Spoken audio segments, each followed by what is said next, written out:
এই জন্য কবি একটা কথা বলছি, করাই কর্ম করাই পাপ, করতে গেছে করতে পেরে গেছে মরে গেছে ফিরাউনের বাপ, আদম হওয়া পদ্মাইছে, তুমি আমি করলে কিসের পাপ? তুমি বাহিরে না বাবা, ওর স্ত্রীর সাথে এটা শিক্ষিত গরু লোকের সাথে একটু দাঁড়াও বাবা, আমি একটু মেডিসিন ভাড়া দিই।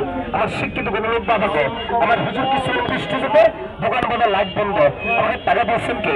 আরে এটা একটু সোজা খারো, তো লাস্টিং আমার তুলে মেডিসিন দিই, এটা তো সবাই সত্তরের যুবক, এটা যদি না থাকে এ আসিস তো আসো না বাবা, এখন জানে তোমার দাম, একবার তোমারটা তুমি জানো, তোমার বন্ধু জানবো, তোমার গার্লফ্রেন্ডে জানবো, এলাকার লোক সবাই জানবো, তাই না? 5 তলা 10 তলা বিল্ডিং এর কি লোকের জায়গা, তুমি কি বুঝো না?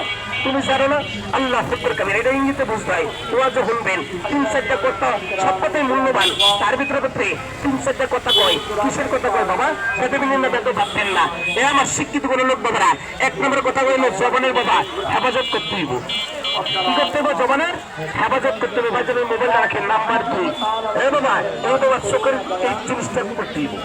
3 নাম্বার এই নকশার টান দিয়ে ধরিয়া বাঁধতে হইব। গিফটটা যদি দিতে পারেন তাহলে মনে করেন জীবনটা ধন্য হয়ে গেল।